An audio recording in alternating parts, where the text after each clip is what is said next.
Fuck you, I'm smarter, bitch. I can't believe you're gonna rig this game. We don't want to feel dumb anymore. I feel so stupid right now. We're here to find out if we're actually dumb. Don't ask us any questions. Two bumbling morons. Fuck you, I'm smarter. All right, welcome to Fuck You, I'm Smarter, the comedy game show where we compete with a guest to be crowned the smartest person in the room. Zoom. Room and Zoom, Zoom and room. Will you put your room right in my Zoom? Hey. Hi, Kelly. Hi, Lindsay. How are you? I'm good. I'm happy to be here today. I'm happy to celebrate Black History Month. Finally, right? We waited till the end of the month, but here we are. Late. Better late than never. Exactly. Like reparations. They're not talking about reparations in Congress. Yes. We'll see what happens. Yes. Do you know about that? Can you talk about that? That's a little all bit? I know. Oh, okay. I read a headline. Let's follow up on We're that. going to follow up. I think it's amazing. I'm glad they're finally, definitely weren't going to talk about it these past 4 years. Yeah. But now that it's hopefully on the table again, maybe it will actually happen. I love that. Yeah. So we're a little late, but we felt like we had to do at some point in this month, obviously a Black History episode because it is Black History Month. Right. And while we should be celebrating Black history and Black people, all the time, this is a month where we can, focus a little bit. And take a little extra time Yeah. to be like, wait, why didn't I learn this in school? Like, Right. this person is amazing. Why don't Right. I know about this person? Which is what we kind of wanted to do today, is showcase some Black people from our history that we should know about. I know you did. I think you're doing a game on inventors. Right. I'm doing a game, whatever. It's just You'll see. people Yeah. you should know.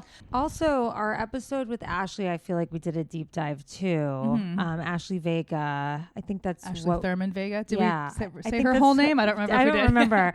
But if Therms. you want to look for that episode, I feel like we Uh-huh. did a deep dive when she Yeah. was on, because she's just really smart and she totally schooled us. Yes. So right before we started recording today, I was like, Kelly, why is Black History Month in February? And I said, I have no idea. So we looked it up, you guys. We looked it up because when in doubt, you go to Google. Right. And we celebrate Black History Month in February because that is when Abraham Lincoln's birthday was. Uh-huh. But And also that is also when Frederick Douglass's birthday was. And so I guess down the line that became the month because that was celebrated by Black people, those two birthdays that turned into Black History Month. That's what Google said. That makes sense. I mean, Yeah. All right. I'm going to listen to Google on this one. Sometimes you the thing is, we all listen to Google. Who is Google? Right. And You know what I mean? Right. And does Google care about Black History Month? I mean, I got all my facts today from Google. So Google I hope they care. Google cares enough to change their Google icon in the search Yes, thing, like yes. for certain events or Yes. days, which I think is kind of cute. And when you click on it, like who's on Google today? I bet it's someone, nobody. No one. Never They're mind. over it. They should have done a different Black person for every day of Black History Month. But you know what? Google is lacking. So Yeah. Let's we're write going to celebrate some famous Black people in our history instead. Kelly. yeah, Linz. Do you want to start or do you want me to start? Well, I can start. Fuck you, I'm smarter. So I have a game about inventors, and then I know you have a game about something, and then I have also done sort of like a profile on a person that I didn't know their name, and Cool. I didn't really know about them. And I thought, like we all know, like, Rosa Parks or Right. whatever, right? But like, well, so specifically, the person that I've done was like, who is behind it, right? Who is behind that movement? So that's who I did, and she's someone that we don't generally hear about, or maybe you do if you if you've studied this, but like it's not common. Not like everyone knows Rosa Parks, but do you know Joanne Robinson? You know what I mean? Yeah, and I know Joanne Robinson from doing this episode because Do you? when I was doing my research, she came up in a lot of my research. Cool. Yeah, so should Okay, we great. dive into her? Let's do it. All right. So I'm just going to basically do a little profile on her. I'm going to tell you about Joanne Robinson. Great. And my sources for this were Wikipedia, of course, And there's there's a website by the Smithsonian National Museum of African American History and Culture, and that is a museum that opened in DC in 2016. Okay, nice. So That's awesome. somewhere to go when next time we're in DC and things are open. I don't know if it's open now or what it's doing, but anyway, yes. So the National Museum of African American History and Culture. So Joanne Gibson Robinson was born April 17th, 1912, which is the same year that my grandmother was born. So like back in the day.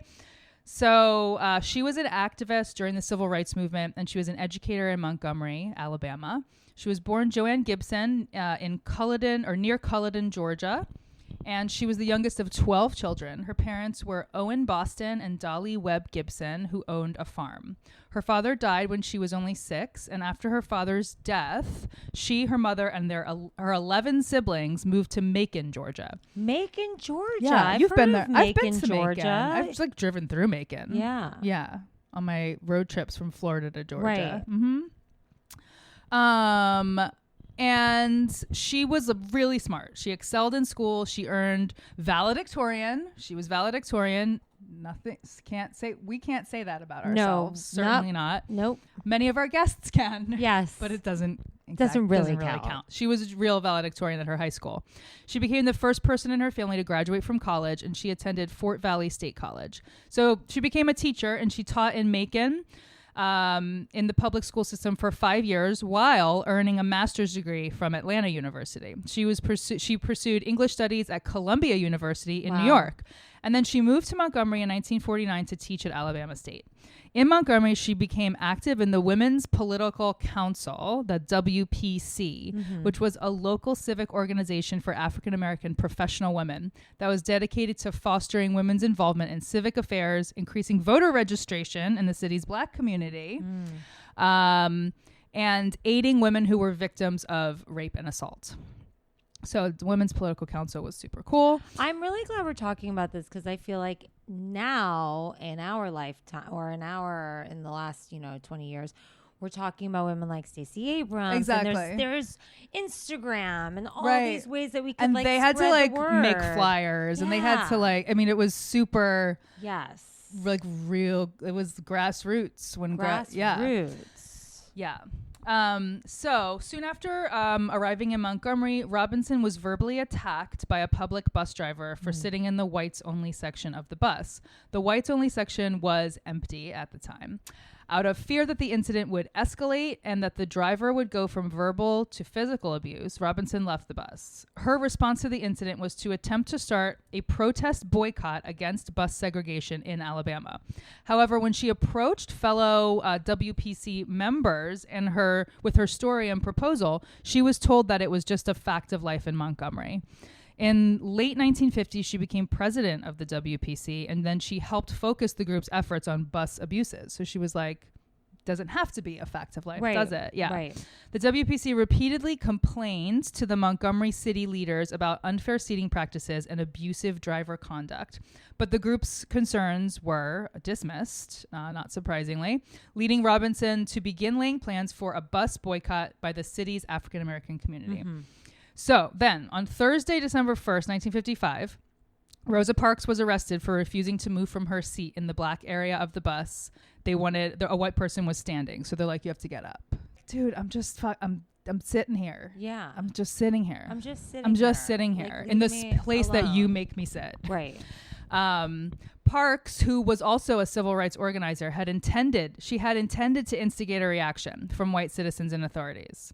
That night, with Parks's permission, Robinson stayed up, and this is the word that Wikipedia uses, mimeographing, which was like copying, like old school Xerox or copy machine. It was called a mimeograph, I guess. Wow. I don't know what the difference was, but anyway, she stayed up mimeographing 35,000 handbills calling for a boycott of the Montgomery bus system. With the help of some students and other associates. So they made thousands of copies. The boycott was initially planned for just one day, like a couple days later. The boycott was supported and fought by many thousands and thousands of people. In a 1976 interview, Robinson pointed out that boycott was not supported by a few people. It was supported by 52,000 people. Wow, that's amazing. So following the overwhelming success of this one-day boycott, Montgomery's black citizens decided to continue the campaign, establishing the Montgomery Improvement Association, MIA, to organize the effort. And they elected Dr. Martin Luther King Jr. as the MIA president. Wow. Robinson chose not to accept an official MIA position for fear of jeopardizing her job at Alabama State. You know, but she worked behind the scenes as a member of the executive board, and she wrote and edited the MIA weekly newsletter, and she volunteered in the carpool system that helped African Americans get to and from work during the boycotts. That's incredible. Yeah. In his memoir of the boycott, Stride Toward Freedom, Dr. King said of Robinson, apparently indefatigable, she, perhaps more than any other person, was active on every level of the protest. So despite Robinson's efforts to stay out of the limelight, she was among a group of boycott leaders who were arrested. And her like mugshot picture is so cute. Really? She's gorgeous, and she looks, it's just like she's like holding her number. They like have a physical thing they had to hold, right? And she's like almost smiling, and she's just like, there's just a beautiful spirit about like that you can see in her face, that she's like, she knows she's doing something really important. Yeah. And like, she's proud to be part of it. It was just, she looks so cute in her photo. So she was arrested, but she was never tried, which is good. She was also targeted with several acts of intimidation, many by the police. So one local police officer threw a stone through her window. Oh my God. Another poured acid on her car. Eventually, Alabama's governor ordered the state police to guard the homes of Robinson and other boycott leaders, which is like, do I even feel safe? Like being guarded by the people who are doing the abuse? It's like, okay. So, It's just like corruption at its finest from day one, basically. Right. So the boycott lasted over a year because the bus company would not give in to the demands of the protesters. And on December 20th, 1956, the boycotts finally ended after the federal district court deemed segregated seating unconstitutional. Wow. So the Montgomery bus boycott was one of the first successful protests of segregation in the Deep South, and it inspired other nonviolent civil rights protests. It also established Dr. King as a prominent national figure. Robinson was especially proud of the role that she played in the boycott's success, saying, "Women's leadership was no less important to the development of the Montgomery bus boycott than was the male and minister-dominated leadership." And then let's see. So after a student sit-in early 1960, Robinson and other teachers who supported the students resigned from their positions at Alabama State College. So she left Alabama State College. She moved out of Montgomery that year. She taught at Grambling College in Louisiana for 1 year, and then she moved to LA, and she taught English in the public school system in Los Angeles. Wow. In Los Angeles, she continued to be active in local women's organizations, and she taught in the LA schools until she retired from teaching in 1976. And in her memoir, Robinson wrote, "An oppressed but brave people whose pride and dignity rose to the occasion, concorded fear, and faced whatever perils had to be confronted. The boycott was the most beautiful memory that all of us who participated will carry to our final resting place." And she wrote a memoir called The Montgomery Bus Boycott and the Women Who Started It, published in 1987.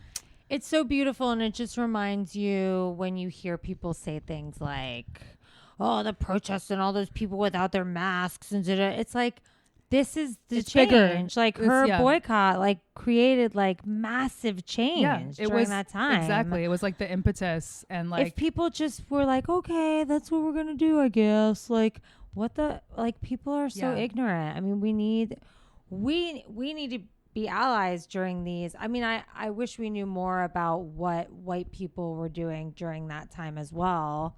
Like for the boycott, there were thousands of people there. Like, how much support were they getting from white people during this time too? Right.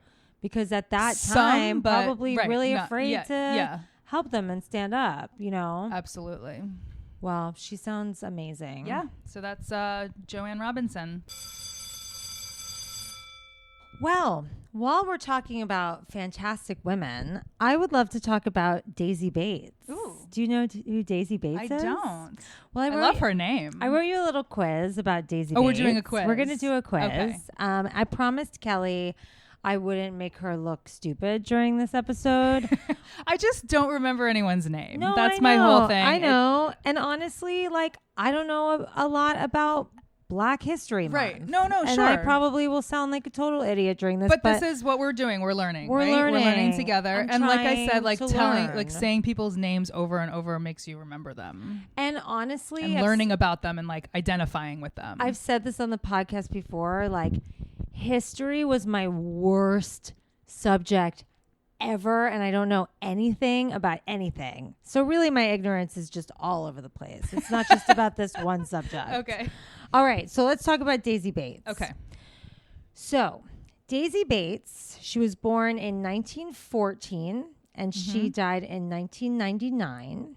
She was an American civil rights activist, publisher, journalist, and lecturer from A, Arkansas, B, Alabama, or C, Georgia. Let's go with Georgia.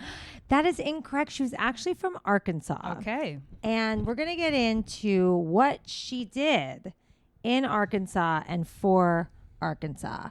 So she was born in Huttig, Arkansas in 1914, and she was raised in a foster home after her mom was killed by 3 white men. Jesus. And it was really brutal. And her father was feared his life after it happened, obviously. Yeah. And so like he fled. And so she grew up in God. foster care. And this moment in her life, her biological mother's death. Was she there? I don't think she was there, but it just I mean, it's it either way, affected it's her hard. so much, Of course, that she dedicated her entire life to civil rights. Yeah. She was like, Fuck. this is my purpose. This is my meaning now.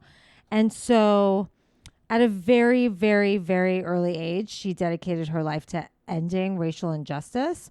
So when she was only 15 years old, she met her future husband and they started traveling. And they went south and they settled in Little Rock, Arkansas. Little Rock, Arkansas. And they began working at the Arkansas Weekly. Now, Kelly, what was so special about the Arkansas Weekly? I can About give you this A, B, and newspaper? C. This newspaper. Yes, I'll take the A, B, and C, please. A, it was the first newspaper to hire anyone who was a person of color. B, it was the first newspaper in the South to acknowledge the civil rights movement. Or C, it was one of the only African-American newspapers solely dedicated to the civil rights movement. Ooh, I'll go with C. That is correct. Woo! And not only was it one of the only African-American newspapers solely dedicated to the civil rights movement in the United States, they started it. So her and her husband started this newspaper. Fuck yeah. And she was an editor, but she also contributed to the articles. So she also worked with local civil rights organizations, and for many years she served as the president of the Arkansas chapter of the NAACP. Her work with the NAACP not only transformed the civil rights movement, but it also made her a household name at the time. What does the NAACP stand for? We've done this question on this The National podcast. Association for the Advancement of Colored People. Woo! We learned something here on Fuck You, I'm Smarter. I forget what episode we did. Knew it. I know, but I forget what episode we did it. Yeah, I know. I remember we talked about it Yeah, I before. feel like it was like Adam Newman But or it's Jason like, we Signs gotta- or something. Yeah, keep remembering. Gotta keep remembering. Keep remembering. Keep learning. Okay. In 1954, the Supreme Court ruled segregated schools were unconstitutional. After the ruling, Bates began gathering African American students to enroll at white schools. So they say, this is not right. Black people can now go to white schools. Right. So she starts organizing these children to start going into these white schools. Right. Okay. And often these schools, even though it was deemed unconstitutional, refused to take these black students. Right. So she then started to use her newspaper to publicize the schools that were not on blast. following the federal mandate. Uh-huh. Fucking badass. Okay. So she was getting all this rejection from all these Arkansas public schools, but she kept pushing forward. Kelly, what was the name of the case that changed the desegregation laws in schools? I think that was the Brown versus the Board of Education. Very, very good. Of Topeka, Kansas. Very, very good. Now, I didn't remember that it was Topeka, Kansas, but that's okay. You're getting there. You're getting there. Okay. When the National NAACP office started to focus on the Arkansas schools, they looked to Bates to plan the strategy. She took the reins and she organized the Little Rock Nine. Kelly, what was the Little Rock Nine? I don't know. Wait, no. Okay. Just tell me. She selected 9 students. And she was the first ones that went in. She was going to put them into the Central High School in Little Rock in 1957. Right. So she drove these kids to school. She made sure that they got them safely. She made sure that they were protected. And she also advised the group and even joined the school's parent organization. Like she became their mama.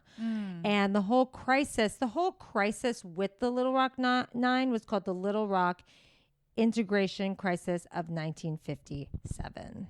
I love that it was a crisis, that these tiny school children were going to school. Right. It's a crisis. Right. Well, look at how our society sees young Black people. Yes. They see them as criminals. Right. So even though they're literally children. All right. After the success of the Little Rock Nine, she continued to work on improving the status of African Americans in the South. Her influential work with school integration brought her national recognition. In 1962, she published a memoir. If anyone wants to check it out, it's called The Long Shadow of Little Rock. And eventually the book would win an American Book Award. Bates was invited to sit on the stage during the program at the March on Washington for Jobs and Freedoms. What year was the March on Washington? Was it A, 1953, B, 1963, or C, 1973? 63?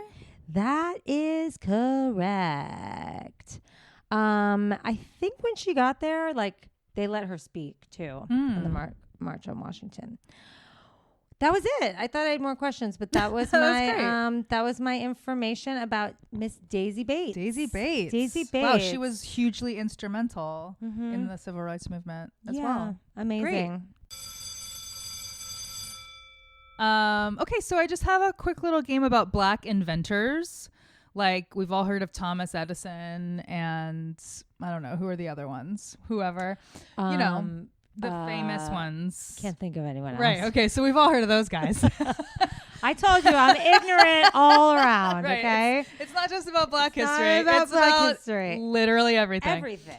So, all right. So this game is social studies, and it's called. This episode is social studies. It's called Which One of These Things Was Invented by a Black Person? Ooh, I love this game. And it's just like an A or B, and you just tell me which one was invented by a Black person. Love it. Do not look I'm not at looking. my shit. Okay. I can't even read it.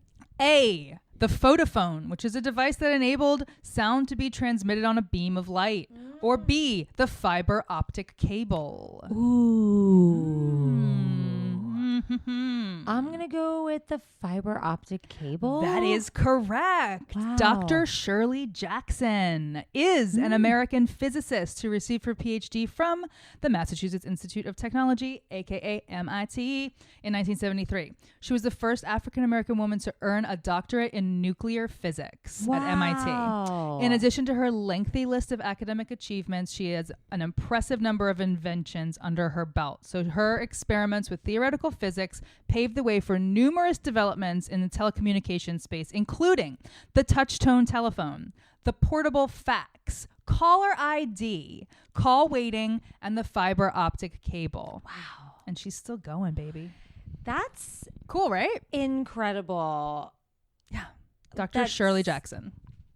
I'm going to sound so stupid right now, but like that even someone invented any of that. It is pretty incredible that any inventions have ever been made. Could you imagine if you just threw us out into the middle of the woods? Like, how long would it take a society started by us to ever get to the level of technology? Let me tell you something. If someone said to me, I want you to invent a a wire that will Right. bring energy into. I would just be like No. looking blankly and being like, No, I can't explain how any I of this have stuff to pee. works. Like I have Yeah. things to do. Like Yeah. what are you even talking Lindsay about? looked at her imaginary watch. I did. Number 2, air conditioning. A, air conditioning, or B, the hanging Chad. I know. I don't want it to be the hanging Chad. I don't want it to be the hanging Chad. So I don't want say the some hanging dumb Chad. idiot old white person that doesn't understand technology to be the hanging Chad, like a man named Fred. You know, Close. I'm gonna go. I want to go. Go. Wait, you said close? Like his name is Fred? Excuse me. No, his name's not Fred. Oh, but it's the It's a hanging man. Chads.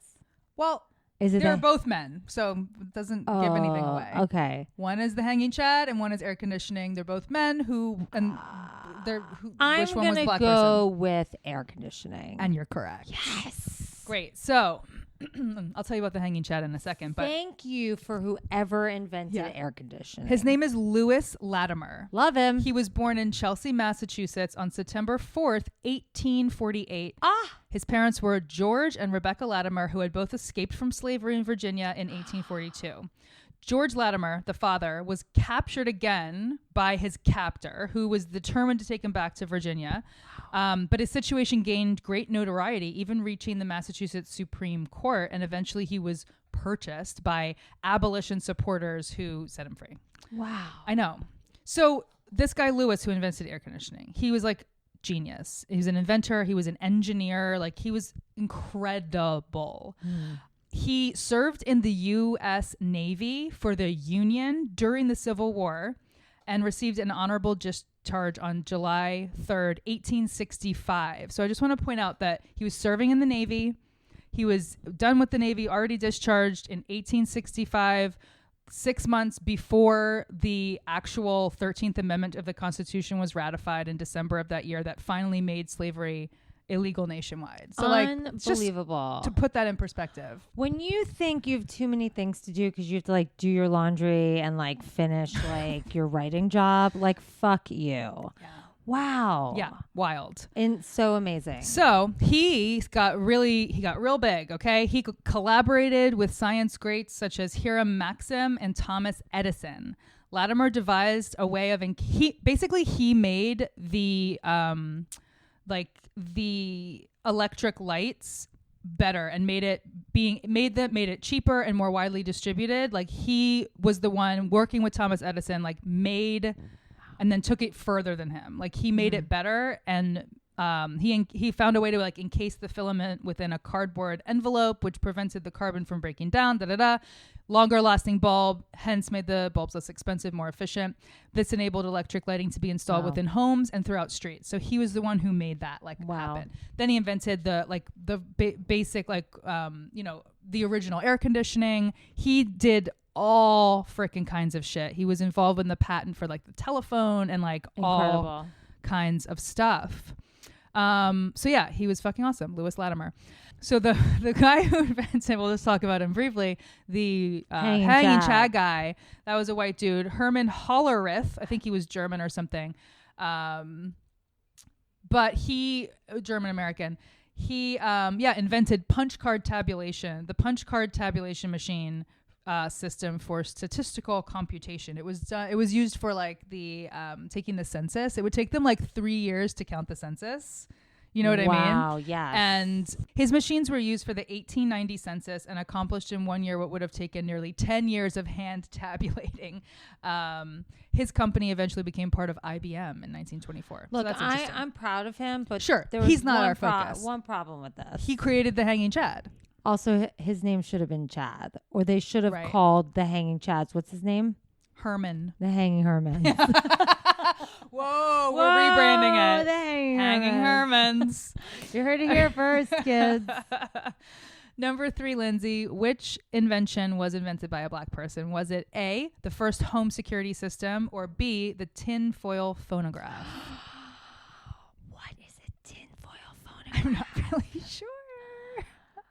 I wanna say the security system. And you are motherfucking correct. Amazing. Yep. It was actually invented by a black nurse.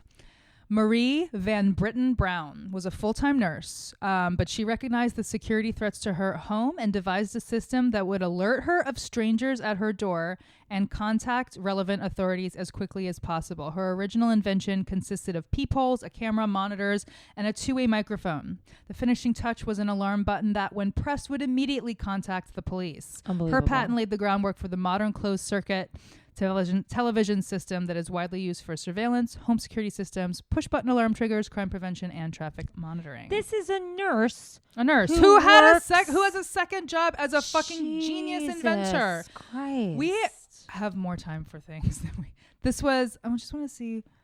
That was in 1966. Wow. Badass. These people Badass. are incredible. All right, I got a few more here for you, Lens. Okay. All right, invented by a black person. A, the cotton gin, or B, the super soaker. I hope it's the super soaker. It is. I've gotten everyone right. You I just want to say. See, Did you? Wait, did you get? So far, I think I've gotten all of them right. I don't know. I'm not keeping score. The cotton gin was invented by Eli Whitney, but there was also like a woman involved. He also consulted with enslaved people. So there's like, it's questionable, right? It's like who invented it, like how much of it was a collaboration and how much of it was stolen and how much did you invent? And it just, of course, the patent is done by like the white man, right? So anyway, that's like something to think about. Right? So yes, the super. And there's probably a lot of inventions. That's the only during the time. Right? It's like you have slaves, you make them do all the work, they figure out how to do it, and then you get all the credit. Yeah. So the super soaker was invented by Lonnie G. Johnson, AKA the coolest person ever. Right, but like he wasn't even a toy maker. He was an aerospace engineer for NASA. Amazing. With a resume boasting a stint with the U.S. Air Force, work on the Galileo Jupiter probe and the Mars Observer project, and more than 40 patents. And yes, he Oh yeah, and he's also working on the Johnson Thermoelectric Energy Converter. That Johnson is his name, so this is his shit, which converts heat directly into electricity. So I think that's what they're working on now. But it's the squirt gun that he created that has given us all the most joy. Wow. Yeah. I love a super soaker. Right. Cool. All right, two more. Invented by a black person. A, mechanical television, which is an earlier version of television. Or B, the Bloodmobile. Oh. Ooh. I want the Bloodmobile. That's correct. Yeah. Yes, thanks to Charles Drew, blood is available every time people need blood, hopefully. Wow. Drew was a physician, surgeon, and medical researcher who worked with a team at Red Cross on groundbreaking discoveries around blood transfusions. In World War II, he played a major role in developing the first large-scale blood banks and blood plasma programs. Wow. He also invented the Bloodmobile. Drew was one of the most prominent doctors working in his field and one of the only African Americans during a time when blood donation was still separated along lines of race. And he eventually resigned from his position with the American Red Cross over their insistence on adhering to this policy of segregated blood. It was in 1950 before the Red Cross finally recognized all blood was equal. But that's kind of bullshit because they still don't take gay people's blood. I just learned that. I had no idea. I didn't know that was true. You cannot give blood if you are gay. That is so outdated and so just disgusting. Mm-hmm. Isn't that crazy? I'm shocked. I didn't know until 2 years ago not either, shocked, but all of our gay friends just casually know that they can't give blood. It's crazy. Wow. I mean, wow. Last one. Invented by a black person. A, the sanitary belt. Or B, bifocal glasses. The good old sanitary belt. I'm going bifocal glasses. Ooh, I'm so sorry. That was Benjamin Franklin. But who knows who he got help from, right? Yeah, Mary and Mildred Davidson invented the sanitary belt. They patented many practical inventions. They didn't have technical education, but they were exceptional at spotting ways to make people's lives better. Together, they invented the sanitary belt, and later, Mary invented the moisture-resistant pocket for the belt. Ooh. While disabled from multiple sclerosis, Mary went on to invent the walker and the toilet tissue holder. Whoa. Wow. You know what? Every time I hear about the sanitary belts, I think about, I must increase my bust. Different area of the body. I know, but it's like in the same book. Are you there, God? It's me, Margaret. Oh, okay. So the sanitary belt was like, it was like something to hold your pad in place, basically, right? You like clip your pad in or like put your pad in. Right. It, Before like, there was like that adhesive. Yes. Okay. Yes. Got it. Oh, I actually have one more real quick. Mm-hmm. Lindsey, invented by a black person. A, basketball, or B, gas mask. Gas mask? Yes. I think we talked about basketball. We talked about basketball. On the show. Some Canadian white dude. Wow. Yeah. Yes. His name was Garrett Morgan. So he first created the safety hood to help firefighters navigate smoky buildings, later modifying it to carry its own air supply, making it the world's first effective gas mask. Wow. He also had the good sense to add a third position to the traffic signal. There was a time when it was just stop and go, but one of his inventions was the yellow light. Yeah. So thank you, Garrett Morgan. Thank you, Garrett Morgan, for all those red lights that I went through anyway, because it was a bad yellow. You know, a bad yellow. It wasn't a red light. Officer, it wasn't a red light. It was a bad yellow. Never heard that before. I call it a bad yellow. Okay. I like that. It was just a bad yellow. It was just a bad yellow, you guys. It's not a big deal. Ooh. Well, that was really inspiring, actually. And it made me feel really lazy. Yeah. And that was my intention. I just want you to feel bad. Wow. That was great. All right. I have a quick quiz. Cool. This quiz is thanks to Oprah, who, fun fact, I saw my first episode ever of Oprah last week. Wow. I started with You really slept on that one, huh? I don't know what happened. I don't know who to blame. But I never in my life watched an episode of Oprah. And Tim was like, we have to watch my favorite episode where the woman gets mauled by a monkey. And I'm like, Tim Palazzolo, one of our favorite guests. I said, I don't want to watch the mauled by the monkey episode. Can we watch the Tom Cruise one instead? Because that's like the famous. I've never seen that. I mean, I've seen the clips, but I've never, I want to see that full episode. Oh, let's get into it. So Tim and I are starting a podcast where we watch every episode of Oprah. I love that. You should. And talk about them. Play. And we can act out the transcripts. I love it. Can I be a guest? Sure. Can I be some of the people? Yes. Can I be some of the guests? Okay. Well, yes. So this is thanks to Oprah. This is a list that was on like Oprah.com. Sure. And it's famous Black Americans you should know. Oh, perfect. And we should know all of these people. Okay. So question number 1. Congress is more diverse now than it's ever been. However, when Shirley Chisholm was attempting to shatter the glass ceiling, the same couldn't be said. During the racially contentious period in the late 60s, she became the first Black woman elected to Congress. She represented New York's 12th district from 1969 to 1983. And in 1972, she became the first woman to run for the Democratic Party's presidential nomination. Her campaign slogan was unbought and unbossed. And that rings even louder today with Mrs. Kamala Harris. All right.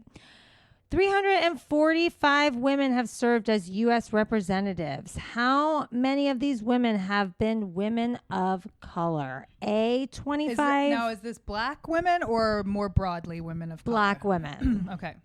A, 25. B, 50. Or C, 75? 25. It is 50, actually. Okay, good. That was my And on the list of minorities, the Asian population is like, there's like, the number is like 13 or something. It's crazy. Oh, wow. Really low. There's a whole list of it, actually. You can look on like the government website that breaks down like every type of race and gender and yada, yada, hoo-ha. While Dr. King is usually credited for the March on Washington in August 1963, this man organized and strategized in the shadows. He was a gay man. He had controversial ties to communism, and he was considered too much of a liability to be on the front lines of the movement. So he was he was kind of the one calling all the shots. He was the silent partner. He is considered to be one of the most brilliant minds, and he served his community tirelessly while pushing for more jobs and better wages. Was it A, Philip Randolph? Was it A, Philip Randolph, B, Bayard Rustin, or C, Medgar Evers? Maybe Medgar Evers. It's actually A and B. B is who I'm talking about, Bayard Rustin, but A, Philip Randolph, the two of them had the idea for the March on Washington. Then they kind of took a step back and let Martin Luther do his thing. Oh, yeah, I guess Medgar Evers wasn't gay. He's not gay. Never mind. Okay. True or bullshit? This goes back to what you talked about in the beginning of this episode. Whoa, hey! Rosa Parks was the first woman to protest sitting in the back of the bus. Yeah. Is that true or bullshit? The first to ever protest? Probably not the first to ever protest, right? I don't know. She was the one that became known. But was she the first woman to ever protest? I'll say no. That is correct. No. Before Parks refused to give up her seat on the bus in Montgomery, Alabama in 1955, there was a brave 15-year-old named Claudette Colvin. Claudette Colvin. And she would not sit in the back of the bus. She would not do it. Ugh. She touted her constitutional rights to remain seated near the middle of the vehicle, but she was in the whites section. She challenged the driver and she was arrested. Ugh. She was the first woman to be detained for her resistance. Oh, she wasn't even a woman. She was a baby. She was a baby, but her story is not nearly as known as Parks. Right. What happened to Claudette? I want to learn all about her. I don't know. 15 years old. 15 years badass. old. She sat in the middle of the bus. She was like, look, no. I'm not sitting in the front. I'm not sitting in the back. I'm sitting in the middle. Right. Like, just let me have the middle. Yep. Go fuck yourself. Oh, man. Very amazing. cool, right? Amazing. Yeah. Okay. Wow. The Selma, Alabama native played a crucial part in the 1965 Selma voting rights movement. But it wasn't until Oprah played her. See, this was on the Oprah list, so Oprah had to put herself in here. Of course. It wasn't until Oprah played her in the 2014 Oscar-nominated film Selma that people really took notice of her activism. She's lauded for punching Alabama Sheriff Jim Clark in the face. He deserved it. But she really deserves to be celebrated for fighting to restore and protect voting rights. Was it A, Amelia Boynton Robinson, B, Diane Nash, or C, Annie Lee Cooper? Oh, fuck. I don't know. A.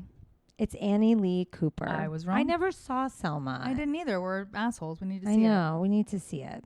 Okay, I've got two more. Hailed the godmother of the women's movement, Dorothy I. Height used her background in education and social work to advance women's rights. She was the president of the National Council of Negro Women, NCNW, for more than 40 years. She was also among the few women present at the 1963 March on Washington.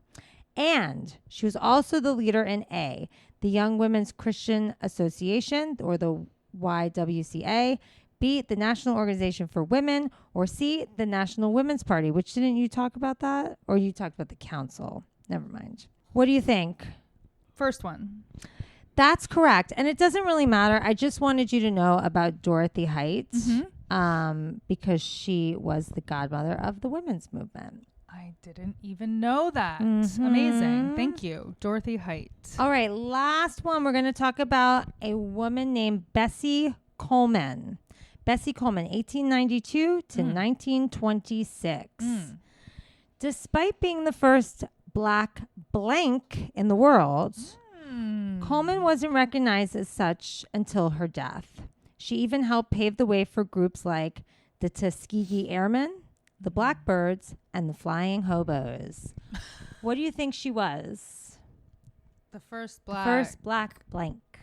Wow. Is there an A, B, and C involved or no? Yeah, but I want you to guess first. She paved the way for groups like the Tuskegee Airmen, the Blackbirds, and the Flying Hobos. Something to do with flying. Mm-hmm. So that she worked in the Air Force. No, she worked. Good guess.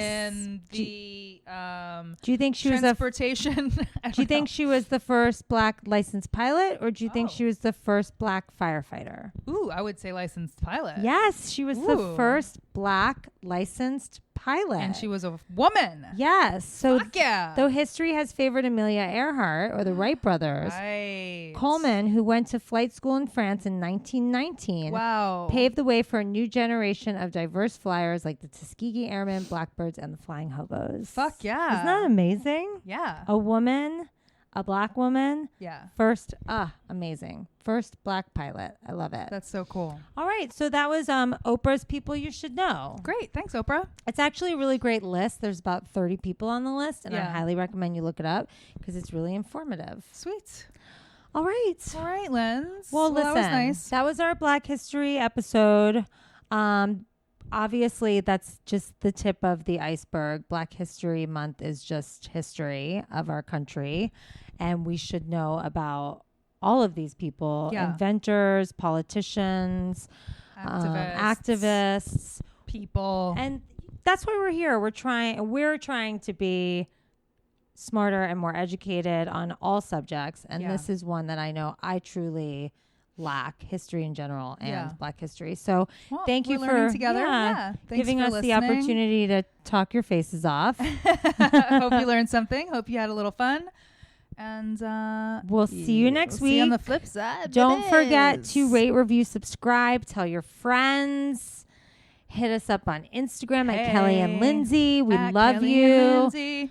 Okay. Go do your thing. Go do your magic. Bye. Bye. Fuck you, I'm smarter.